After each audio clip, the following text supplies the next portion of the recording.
दोस्तों CUT PG 2024 का exam दे दिया है और अब आप ये सोचकर कंफ्यूज हो रहे हैं कि कैसे हमारा एडमिशन होगा।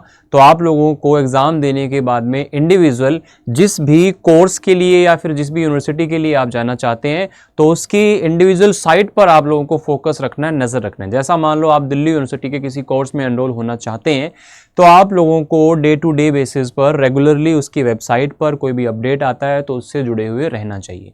तो दोस्तों आप लोगों को मैं बता देता हूं कि जो आप लोगों की पसंदीदा यूनिवर्सिटीज़ हैं जैसे कि दिल्ली यूनिवर्सिटी, बनारस हिंदू विश्वविद्यालय और आप लोगों का जवाहरलाल नेहरू यानी कि JNU, तो इनकी लास्ट डेट ऑफ रजिस्ट्रेशन कब है, काउंसलिंग की करेक्शन विंडो कब खुलेगी और साथ ही साथ इनका जो फाइनल फर्स्ट अलॉटमेंट आपका कट ऑफ जो आएगा वो कब आएगा।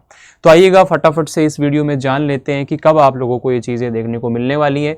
तो सबसे पहले मैं बात करता हूँ दिल्ली यूनिवर्सिटी यानी कि दिल्ली विश्वविद्यालय की। तो यहाँ पे बच्चा लास्ट डेट ऑफ रजिस्ट्रेशन आप लोगों की जो है 5 जून तक है। आप लोग सारी चीज़ों को देखभाल कर भरें, जो भी डॉक्यूमेंट्स जो भी चीज़ें यहाँ पे मांगी जाएं सही से भरें, कोशिश करें। फिर भी कोई गलती रह जाती है तो उसको सुधारने के लिए आपको 1 वीक का टाइम उसके बाद में और मिल जाता है। और आप ये मान के चलें कि इसके तकरीबन आप लोगों को यहाँ पे 4-5 दिन के बाद में इसकी फर्स्ट अलॉटमेंट जो है वो देखने को मिल जाती है। उसके बाद सेकंड अलॉटमेंट आता है तो उसमें फिर 4-5 दिन का गैप होता है। तो ऐसे 4-5 दिन के गैप में आपके अलॉटमेंट्स आते रहते हैं। तो आप लोग यहाँ पे इन सभी राउंड्स पर अपनी नज़र जमाए रखें, जब भी इसके कोई अपडेट आते हैं तो आप उससे जुड़े रहें। इसके बाद में बात आती है बनारस हिंदू विश्वविद्यालय यानी कि BHU की। तो इसका लास्ट डेट जो है रजिस्ट्रेशन के लिए बच्चा यहाँ पे आपका 3 जून है। 3 जून तक आप इसमें अपना रजिस्ट्रेशन कर सकते हो काउंसलिंग प्रोसेस में। करेक्शन के लिए आपको मात्र 2 दिन मिलेंगे, 5 और 6 जून। और इसकी जो फर्स्ट कट ऑफ है वो ये मान के चलें कि इसके लगभग 1 वीक या 4-5 दिन के बाद यानी कि 6, 4, 10, तो 10 के बाद आप लोगों को देखने को मिलेगी। 11, 12, 13, 14, 15 में आ सकती है। तो मतलब 10 के बाद आपको इसकी जो है फर्स्ट अलॉटमेंट मिलेगी और उसके बाद में आपका सेकंड और थर्ड जो भी अलॉटमेंट इसके अंदर पॉसिबल होगा वो आप लोगों के लिए यहाँ पे दिया जाएगा। इसके बाद बात करते हैं अपना JNU के बारे में। तो JNU के अंदर आप लोगों को बच्चा जो लास्ट डेट है वो आप लोगों की थी 31 मई। इसमें अगर आप लोगों ने रजिस्ट्रेशन किया हुआ है तो आप लोगों को इसके बाद में यहाँ पे 1 से 3 तारीख तक इसके करेक्शन के लिए मिल जाएंगे, जो भी आपके करेक्शंस हैं। देखो डॉक्यूमेंट आपको कोशिश करनी है कि आप लोग बिल्कुल सही अपलोड करें, पहले से चीज़ें बना के रखें। और देखो हर यूनिवर्सिटी की अपनी अलग डिमांड होती है, अपनी अलग रिक्वायरमेंट होती है, अपने अलग क्राइटेरियाज होते हैं। तो उन क्राइटेरियाज को फिल करने के लिए आप उसके सारे के सारे पहलुओं को जानें कि क्या इस यूनिवर्सिटी का प्रोसेस है, क्या चीज़ें होती हैं। जैसे ही आप लोगों का यहाँ पे किसी भी राउंड में नंबर आ जाता है ना, तो आप लोगों को फिर वहाँ पे फिजिकल वेरिफिकेशन के लिए बुलाया जाता है, आपका डॉक्यूमेंट वेरिफिकेशन के लिए। जब वो चीज़ें हो जाती हैं तो फाइनली आप लोगों को वहाँ पे फ़ी पेमेंट का ऑप्शन आता है। वो करने के बाद में आपकी जो सीट है वो कंफर्म हो जाती है, पक्की हो जाती है।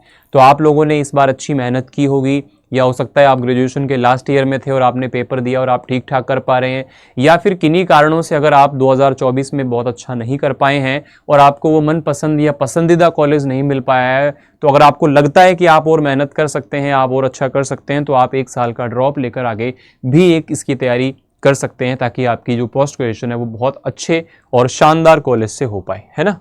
तो JNU के लिए आप लोगों का जो फर्स्ट अलॉटमेंट है वो एग्जैक्ट 10 जून को आ जाएगा। इसके बाद सभी अलॉटमेंट्स पर आप लोग ध्यान रखें। और अगर बच्चा आप CUT 2025 के लिए प्रीमियम फाउंडेशन बैचेस की तैयारी करना चाहते हैं और वो गलतियां नहीं दोहराना चाहते हैं जो आपने पिछली बार की, या फिर और किसी ने बच्चों ने पिछली बार जो गलतियाँ की, जो प्रॉब्लम्स आई वो आपको ना आए, तो अभी से ही आप लोगों को हमारे बैचेस के साथ में जुड़ करके तैयारी करना शुरू कर देना चाहिए।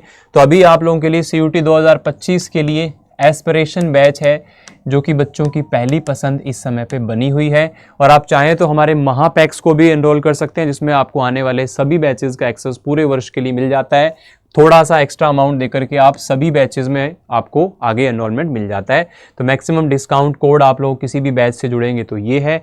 और आप किसी भी क्वेरी के लिए बैचेस से रिलेटेड या कोई और भी आपको अगर यहाँ पे गाइडेंस चाहिए हो तो आप मुझे यहाँ पे मेल करके अपनी बात को पूछ सकते हैं। बैचेस से जुड़ने का तरीका क्या है, अड्डा 247 की वेबसाइट पे जाएंगे, ऑल कोर्सेज पे क्लिक करेंगे, UG PG, इसके बाद में CUT PG, ये होता है महापैक। तो महापैक में क्या होता है बच्चा, COQP 11 के लिए 12 के लिए, LAQP01 के लिए, है ना। तो आप लोगों को यहाँ पे जितने भी ये बैचेज़ हैं महापैक के लिए अगर आपको जुड़ना है तो आपको सारे बैचेज़ का एक्सेस यहाँ पे मिल जाता है। या फिर अगर आप लोग मान लो यहाँ पे CUT PG के लिए बैच लेना चाहते हैं, CUP 11 के लिए, 12 के लिए, या फिर आप लोगों को किसी भी अन्य एग्ज़ाम के लिए तैयारी करनी है तो आप उस बैच में जाएं। जैसे आपका CUP 12 है, बाय नाउ पे क्लिक करेंगे, यहाँ पे आपका जो अमाउंट है 10,853, इसको कम करने के लिए आप यहाँ पे एक डिस्काउंट कोड लगाएंगे Y829, ठीक है। जैसे आप इस कोड को एंटर करेंगे तो आपका जो अमाउंट है यहाँ पे ये घट जाएगा। एप्लीकेशन से लेंगे तो ये और भी आपको यहाँ पे मिनिमम कॉस्ट में पड़ता है, ठीक है। आप लोगों को कोई भी डाउट लगे किसी भी प्रकार का तो सीधे आप यहाँ पे मेल कीजिए, आपके डाउट सॉल्व करने के लिए हम यहाँ पे मौजूद हैं। आप लोग इस वीडियो के नीचे भी कमेंट कर सकते हैं या फिर मुझे डायरेक्ट मेल कर सकते हैं और कोई भी आपका डाउट हो तो, ठीक है। चलेगा, मिलते हैं आपसे नेक्स्ट सेशन में, तब तक के लिए थैंक यू, शुक्रिया, जय हिंद।